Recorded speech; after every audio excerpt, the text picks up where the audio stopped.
class. We need to start today's GIC talk. Thank you for coming to today's GIC talk. My name is Jin Park, today's GIC talk host. I'm glad to be here as a host. And before we get started, please put your cell phone on silent mode. Okay, thank you. So let me introduce you to Sarah Smith, today's GIC talk speaker. Her GIC talk is entitled Connecting Women, Bras and Human Trafficking. Sarah is going to introduce us Free the Girls, which is an American-based non-profit organization and its program. So Sarah, are you ready? Never. Okay. I'm sure you're ready. Before we start, I want to notice you some things.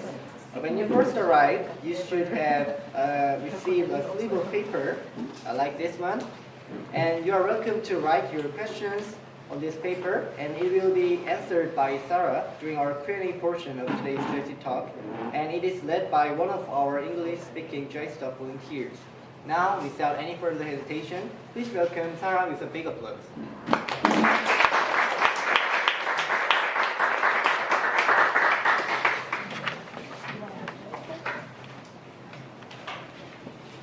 Okay, so I want to start off with a little story about myself. When I came to Korea, I spent months scouring internet sources for what to pack. I came to Korea with 2 large bags, my carry-on, and a purse. And inside was everything I needed to live for the next year. So I came with teaching supplies, I came with photo albums, around tampons, and of course a little bit of alcohol to ease the trip. But another thing I brought was a lot of clothes, right? Clothes. And they were kind of a congratulations to myself. I wanted to come to Korea when I was 16 years old. And when I finally came to Korea, I was 24. So it was an 8-year goal that I finally fulfilled. So, of course, I went on a shopping spree to celebrate. And there was one small problem with it. I was 50 pounds heavier when I first came to Korea, 20 kilograms heavier when I first came here. And I, enjoyed Korean life and enjoyed it a lot. But what should I do with these clothes that I had just purchased that no longer fit me? And most of it was really easy to deal with. Gwangju is a very generous community, and there's places like the GIC, there's places like Gwangju Free Cycle, where we can give things away. And so I kind of happily, it's too big for me. I happily gave away my clothes. But I had one more problem. I didn't know what to do with my bras. I had just bought them. Some of them I never wore. But I can't give it to my friend, right? It's kind of a little shameful. What should I do with my bras? So I started asking different people what opportunities existed to do with it. And nobody really had an answer. But I realized that a lot of the women who I asked were telling me, I don't know. I don't know what you can do with that. But if you find out, let me know, because I have some as well. If there's something, I would love to give to it. So I realized that this problem wasn't only my problem. And I kind of kept that in mind as I turned my search from Facebook to Google. And so I Google searched what to do with bras, what to do with old bras. And the first link on Google was an organization called Free the Girls. And Free the Girls connected women, largely from North America since it's American-based. But it connected women's bras and shipped them around the world to people who needed them. And so today we're going to talk about Free the Girls, we're going to talk about slavery, we're going to talk about sex slavery, and we're going to talk about bras. So I want to start off with human trafficking and the definition of human trafficking. It's a really long definition. I'll read it to you quickly. Human trafficking is the recruitment, transportation, transfer, harboring, or receipt of others for the purposes of exploitation. There's a lot of big words, it's a very long definition. But essentially, getting and holding people is the definition of human trafficking. Getting people and holding them when they don't want to. So additionally, consent is not given or is made meaningless by manipulation. So people who don't want to do something are being forced to do it.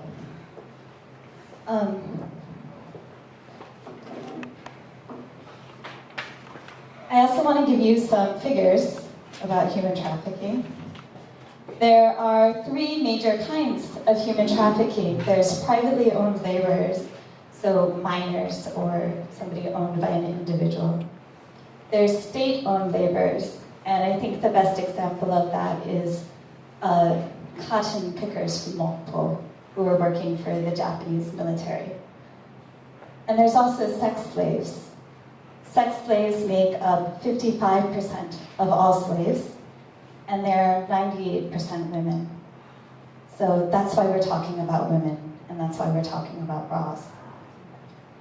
Just to let you look at some statistics, in Africa and the Middle East, there are 53% of slaves are sex slaves. In the Americas, 48% of all slaves are sex slaves. In East Asia, South Asia, and the Pacific here, 26% of all slaves are sex slaves. And finally, in Europe and Central Asia, 66% of all slaves are sex slaves. And this graphic is from the UN. Additionally, about 70% of all slaves are women. 98% of sex slaves are women, but about 70% of all slaves are women.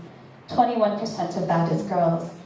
And there's a troubling trend occurring where the number of women is lowering while the number of children is growing. And so we're seeing an increase in child slaves as opposed to adult slaves. I want to tell you a story. I'm kind of starting all over again with a story about Haiti, or I think Haiti, maybe Haiti in Korean. And Haiti is a small country located in the Caribbean, most famous in 2010 for earthquakes, which totally destroyed, devastated the country. Haiti is the second largest percentage of slaves per population. And what really troubles me is, in this map you can see America, which is 1,100 kilometers. Miami to the Haitian capital is 1,100 kilometers away, 700 miles. So keep that proximity in mind, how close it is to the modern world. But in Haiti, in Port-au-Prince, the capital, an investigative journalist named Benjamin Skinner decided to try an experiment. He flew from New York City to Port-au-Prince, and in Port-au-Prince, he pretended to be a buyer. He traveled an hour from the city, and he met a seller. When he met the seller, he was offered a 10-year-old girl.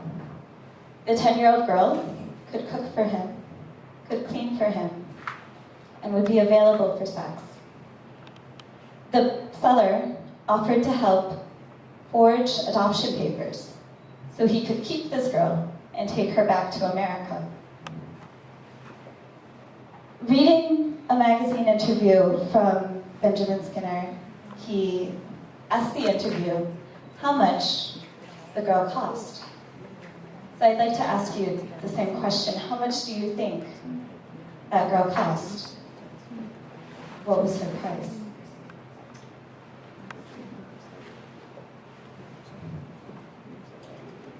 Benjamin Skinner's answer was that they asked for $100, and he talked them down to $50. And we don't get to hear these stories that often. Slavery is illegal in every country in the world. So stories like these are rare because it's very hidden. But the price of slaves is decreasing over and over again. I'm going to give some American statistics, but an American slave in 1860 cost $20,000 in today's currency.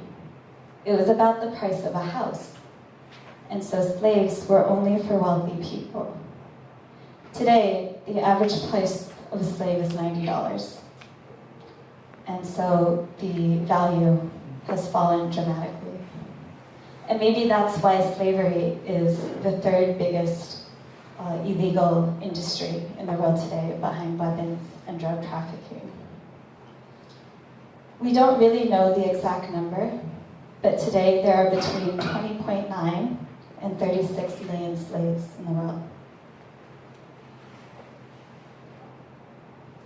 I want to tell you another story, and this is from Tanishas, a woman in Mozambique. Tanishas was 15 years old when she became a sex slave. And I'll actually show you a video clip. I don't think I can tell you her story. But this video clip is a CNN documentary from 2013. And it was made through the organization that I'm going to introduce today. So let's watch her clip.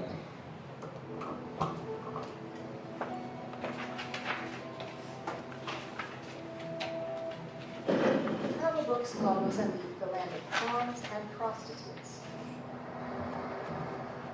What tourists aren't told is that many of the so-called prostitutes are children, bought and sold. This is Tashinha. She was just 15 years old when she was trafficked for sex. Someone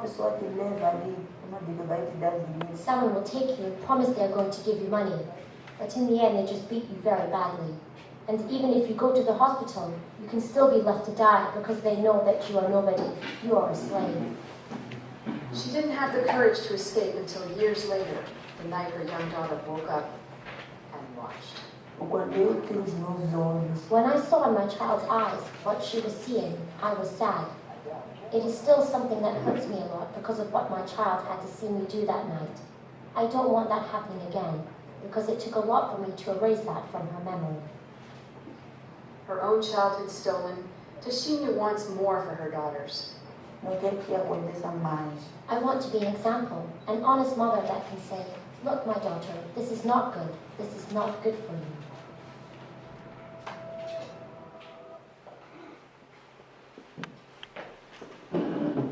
So just a quick summary of this video. Tashinha became a slave when she was 15 years old. And after her daughter saw her in the act of sex, she decided to escape. She found the organization Free the Girls, and they were able to help support her. But there's many, many women in the world that haven't had that opportunity. And I want to talk about some of the causes of sex slavery and differentiate it from prostitution. So, according to the UN, there are 4 main causes of slavery in the world, specifically sex slavery. The first one is false job recruiting, which is Tanishas' case. I'm going to introduce 2 other people, and another one had this reason.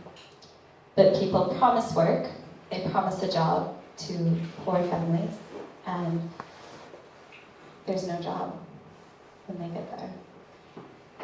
The second is being kidnapped by traffickers. The third, false marriage proposals that result in bondage.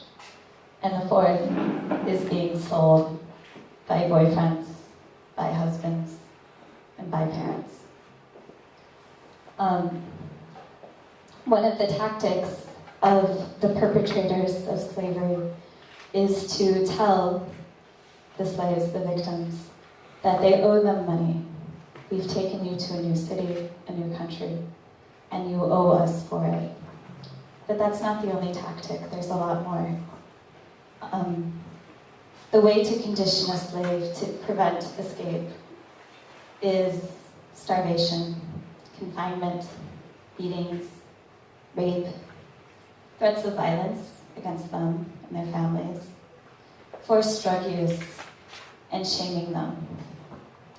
And so the problems of slavery and the difficulty of escaping is huge. I want to show you a couple more maps. So this first one shows thousands of people who are slaves. So just the sheer numbers of slavery. 14 million in India, 2.1 million in Pakistan, and 2.9 million in China. And by showing this graphic, I'm hoping that you can see how global slavery really is, that it's an international problem, it's really everywhere. Additionally, I want to show you the percentage of slavery, percentage by population. And there's two regions that Free the Girls are working in. The first one is sub-Saharan Africa, where they have connected to 3 different countries. And so kind of sub-Saharan Africa is below this line. And here is the second biggest region of slavery. The old slave routes of the transatlantic slave trade have been modernized to fit fans, to fit cell phones. And children can be sold for as little as $20. And they're sent to neighboring countries often, not their own country, where they're told to pay generational debts. So a lot of the sales are from their parents. The other region Free the Girls is working in is Latin America, so kind of below the United States. Here, 1.3 million people are enslaved. It includes women, children, and indigenous people. And crimes include sex exploitation, child slavery, and child pornography. I want to talk about also why sex slavery is so difficult to stop. Firstly, it's secret. Nobody kind of advertises it. But the biggest problem seems to be lack of enforcement. The UN points to trafficking cases as depending on victims' complaints. But the problem is a lot of victims don't complain because of social stigma and shame. They're rarely speaking out because they're afraid of being ostracized by their communities, specifically their families, because of prostitution and premarital sex. I want to read you a quote from the United States Department of State that talks about this problem. So I start. Unfortunately, many are treated like criminals by the police. Women and girls arrested in international trafficking circles are often processed as illegal immigrants rather than victims. When this occurs, trafficking victims are immediately deported again, where, lacking economic alternatives, they begin the cycle of trafficking and exploitation all over again. Similarly, domestic trafficking victims are often arrested for prostitution and subsequently jailed or fined rather than being provided with support. So these women, in their attempt to escape, end up in jail instead. And justice in the criminal courts is rarely feasible, even in places where slavery occurs openly. Often the people who are enslaved are the disadvantaged. They're people who are unwanted in society to begin with. So due to a number of problems, economic displacement, lack of education, and racial or gender discrimination, they're ignored. Soroptimist, an international women's organization, adds that to the secret nature of the behavior, the vulnerability of victims, and corruption among local and national protective authorities, Due to these three reasons, traffickers are rarely apprehended or prosecuted. And so one more graph from the UN I'd like to point out shows how few convictions there are despite the prevalence of slavery. And so we can see no convictions in 15% of countries, less than 10 convictions in 26% of countries, and 50 or less in 70% of countries. So there's a lack of conviction, there's a lack of enforcement with this issue. And there's permanent scars left on the victims. There's mind and body separation, where you're mentally detached from what you're acting as, from what you're doing. There's grief, there's fear, there's distrust, there's self-hatred, and there's suicide and suicide tendencies. Lastly, there's post-traumatic stress disorder, and a study has been done that shows that post-traumatic stress disorder in victims of sex slavery is comparable, or almost the same level, as veterans who have been in war zones. So soldiers and sex slavery victims have similar levels of PTSD. I want to quote from another sex slave. She was from Free the Girls, also from Mozambique, and one of the first women who was helped. So here's her story. Growing up, my family did not have much. My mother worked, but she lost her job. She barely got enough for us to eat. There was never enough for all of us. I would go to look for water, cabbage, or other things to cook.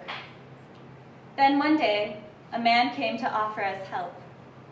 He offered a better place for me and my sisters to stay, and we went with him, excited for a better place to live and food to eat.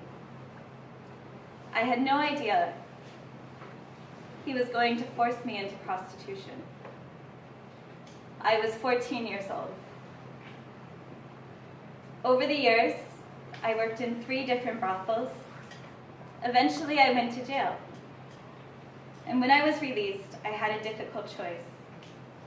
I only knew life on the streets.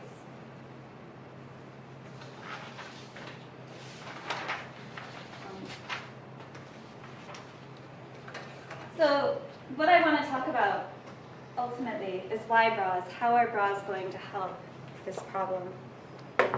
And there's a few reasons. Firstly, by donating our bras, it's a small step that we can take to really impact, to really change other people's lives. Bras are a luxury item. They're expensive. And in poor regions, women are often forced to buy secondhand bras anyway because of the cost of a new one. Kim Lumba, one of the founders of Free the Girls, reported that women in Mozambique were selling bras for $1 a day. The minimum wage in Mozambique is $60 a month. By selling 2 bras a day, the women could make minimum wage. But that's not the reality of the situation. The women who were selling bras were actually making 5 times the minimum wage. And they were using that money to support themselves and their families in new ways. By selling bras, they were able to create their own business, which gave them flexible hours. A lot of the women who have escaped slavery end up with children to take care of. And because they were taken, or because they started slavery at such a young age, the flexible hours and the additional income allow them opportunities for education. There's also business skills that are developed through selling bras. And so the women can move from selling bras and transition into new careers. It's a women-centered business. 75% of those that perpetrate slavery are men. And so having the opportunity to be surrounded by women is a chance for them to escape, seeing those that hurt them. Lastly, it builds communities. I can't really stress enough how outside of these countries these women are. And so by joining these aftercare centers, by working together, these women are able to build communities and build confidence where they wouldn't normally be able to do it. One quote, one story that Free the Girls blogged about, talks about a woman who was sick, and her friends took her bras with no cost to themselves and sold them and gave her the money for it. So this woman who thought she would not get help, who thought she was alone, who thought she was abandoned, had bras sold for her and the money given to her. She had been betrayed years ago, and now she was supported for the first time in years. There's a lot of controversy to secondhand clothing, so I want to give another point of view as well. In sub-Saharan Africa, secondhand clothing, used clothing, makes up 30% of the import value. That's a lot. Bras are selling for $1. So to make 30% of import value, they're actually 50% of import volume. And so the controversy exists over manufacturing in Africa. The question is, does secondhand clothing stop manufacturing from occurring? There's a lot of criticism over it. But I want to dissuade you a little bit from this criticism. Secondhand clothing is one of many complex factors hurting African manufacturing abilities. There's a lack of infrastructure, there's a lack of government subsidies, unreliable transportation and power, fragmented regional markets, internal corruption, and competition from cheap Asian imports. Here's a graph. We can actually see China purchasing most of the African cotton. And so as China's importing and exporting cotton and importing clothing, the industry falls. I also want to stress that secondhand clothing gives job opportunities. There's an industry around it that didn't exist before. Trading, distributing, repairing, restyling, and washing secondhand clothing is giving job opportunities to people in these nations. But it's a very complex issue, and so I would like to recommend the book Clothing Poverty by Andrew Brooks. I think it's really important that we know when we donate clothes, what are the ramifications, what is the result. So as another point of view, I would like to recommend this book.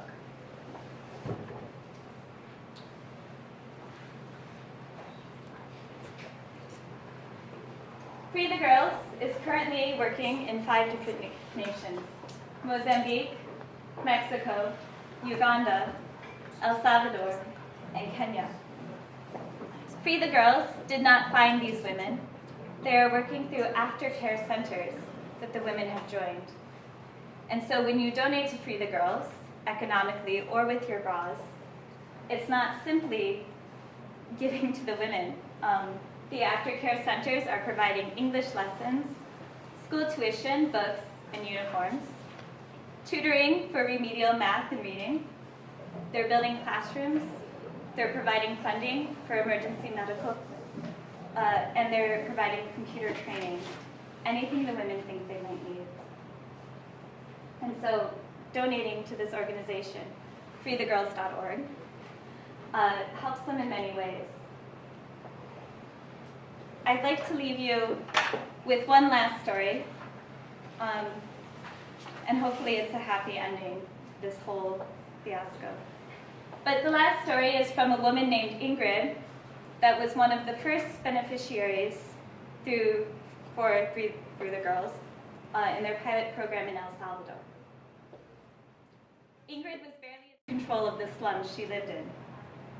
She was initially recruited as a girlfriend of one of the gang members. And by the age of 16, Ingrid was pregnant with her first child. After giving birth to a second child, the gang had no use for her, and at 18 years old, she was left to fend for herself on the El Salvador streets. She struggled to find a job, and it seemed like her only option was to return to the streets and allow herself to be exploited by gangs. That's when Ingrid first heard about Free the Girls from another girlfriend who was making money selling bras. And so she went to one of the program's partners, an aftercare center called Mission to El Salvador, to learn how she could join this program. She broke down crying as she shared the desperation of her situation. Her children were only 4 and 10 months old. She was 18, and she had no way to support them. It wasn't long before Ingrid was selling bras and making enough money that she could pay a friend to watch her children. With her gained confidence and financial security, Ingrid started setting goals with the aftercare center. And she applied for housing assistance through a missions group. 4 months ago, Ingrid returned to the center with a huge smile on her face. She had a new story to tell. A local grocery store had hired her to work full-time, her first chance at full employment. Before Free the Girls, she was devastated and destitute. But in 7 short months, she moved from selling bras to working full-time in a secure job with full benefits and a steady income. Ingrid says that Free the Girls was a turning point in her life. She could have gone one of 2 directions, back to gangs and the cycle of exploitation, or forward to a stable and healthy future. Thank you.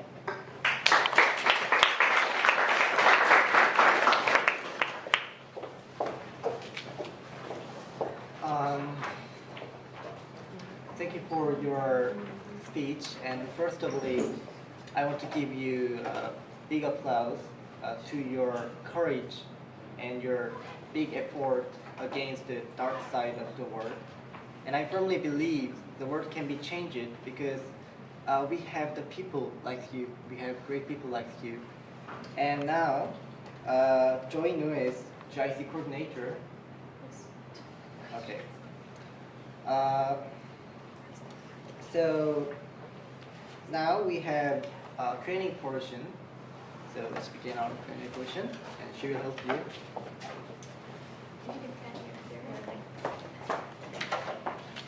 Thank you so much for presenting on this topic. It is something that is so sensitive and not talked about very often, but you did such a good job in representing these women and organizations, so thank you.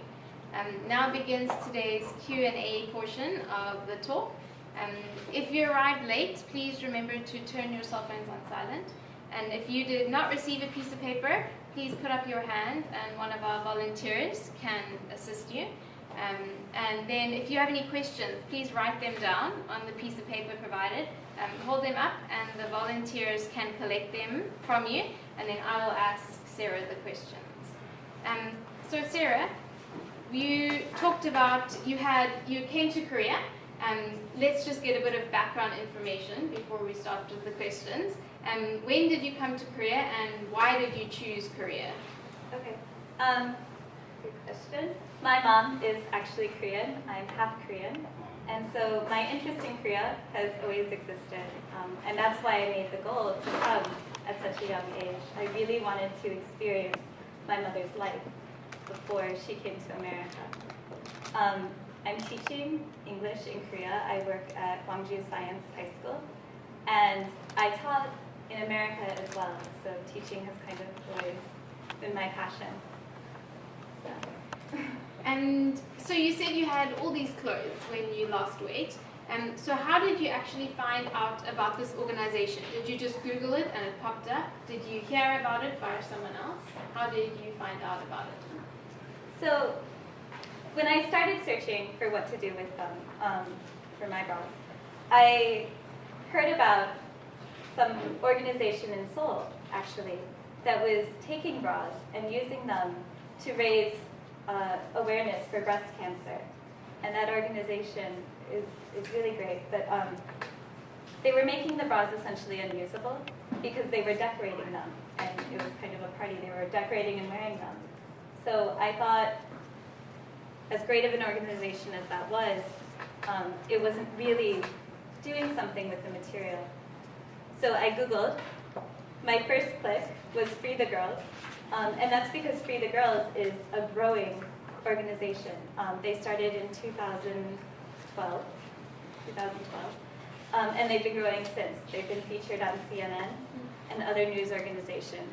They're working with many other companies in America and around the world. And their aftercare centers, their outreach to aftercare centers is growing as well. And so when I started researching the work of Free the Girls, I kind of resonated with their movement. Yeah. And there are so many areas in the world that are affected by slavery. And is this a worldwide organization? So right now they're in 5 countries: Kenya, Mozambique, El Salvador, Uganda, and Mexico. But slavery is a global problem, and sex slavery is a global problem. So as they're trying to reach more countries, we can maybe see more work from them. But right now they're just in those 5 countries working through aftercare centers. Okay, and at these centers, because they are in different parts of the world, do they do the exact same thing at each center, like the computer skills and educating women, or is it different according to the needs of the women? So that's the great thing about this charity, is that they're providing bras and they're providing funding for the aftercare centers. The aftercare centers are individually personalized for each girl. They work with the girls one-on-one a lot of the time to identify what the girls need, to identify what their goals are, and to identify what will help them reach those goals. And so the aftercare centers kind of tell Free the Girls what they need. And it becomes very personal. And we get success stories like Ingrid's because there's not one blanket global policy for it. Okay. And I have a 2-part question for you. This organization focuses on countries that don't always have the highest rates of slavery. And how can we help the places that have the highest rates of slavery? First question. And then the second question is, do you know the country that has the highest rates of sexual slavery? Okay. Let me answer your second question first. Okay. Botswana, a country in northern Africa, if you saw that map, has 4% of its population enslaved. It's the largest percentage in the world. Second is Haiti, the story of Benjamin Skinner in Haiti. And the problem is that it's such a secret issue, right? Like nobody publicizes their selling of slaves, nobody publicizes slavery. And so where there's aftercare centers and where those aftercare centers can be reached is largely dependent on the country itself and the culture that's happening around it. And so how can we get aftercare centers? How can we get to them, get access to them? Is a really difficult question. And actually, that was my first question about Free the Girls. Why aren't you working in places with the largest amounts of slavery? Why did you choose Mexico or El Salvador when the percentages in Latin America are lower? And I realized that it's because it's not a global blanket policy. They're working through the countries. And your question of how can we get to the countries, I think is largely dependent on us and the people there. So hopefully as awareness grows, and hopefully as the UN and other international governments can make more policies and enforce more policies about sexual slavery or slavery in general, that will change. Okay. And now, how can we get involved? We're here in Korea. How can we assist in this organization and in fighting slavery? I'm really glad you asked because I forgot to tell you guys how you can get involved, what you can do. So Right now, I'm collecting bras at the GIC. You're welcome to bring them anytime the GIC is open, which is until 6 p.m. Yes, that's correct. Okay, until 6 p.m. weekdays. It's open until 3 on Saturday. Okay. No, it's Saturday, 6 p.m. also. Oh, okay, Yeah. great. Saturday, 6 p.m. as well. So you're welcome to bring bras if you or somebody you know has them. You're also welcome to go to the website and donate money. Again, the money goes for education, it goes for housing, it goes for medical concerns of the women who are often really impoverished and in really difficult situations. So freethegirls.org, or we're bringing bras to the GIC where I can take them and send them to the organization is something you can do to help now. Okay, so if we have donations, we can bring them to the GIC or contact you, is that correct? Yes. Okay, okay. And what can we do beyond this organization? How can we contribute to solving this incredibly huge problem of sex trafficking? That's a very big question. So again, I think awareness is necessary. I think holding different governments, different countries accountable is necessary. And I think kind of starting to unmask the secret world of slavery is necessary to bring it out. What can we do today to do that? We can talk to politicians. We can contact those that represent us. We can spread our own information through things like this GIC talk to make people aware. But I think it needs to open. It's such a secret thing. It's such a secret world that opening it up will help to bring the levels of slavery down. And we just have time for one more question. So my last question is, what do you hope to do with this organization in the future? Free the Girls has very much impressed me. Right now, I have contacted them. They've also answered and have given me a representative. I hope to continue donating to them. I hope to continue spreading awareness about them, because I really think that this issue and the struggle of women in these countries is dire. It's hard for me to express how big this is and how much I feel for it. I've been researching a lot and I've been crying and thinking over this issue a lot. And so I hope to continue working with them. And I hope that in Korea, as well as everywhere in the world, we can spread our actions to stop slavery. Thank you, Sarah. Joey now has a gift for you, and we can give her one more round of applause.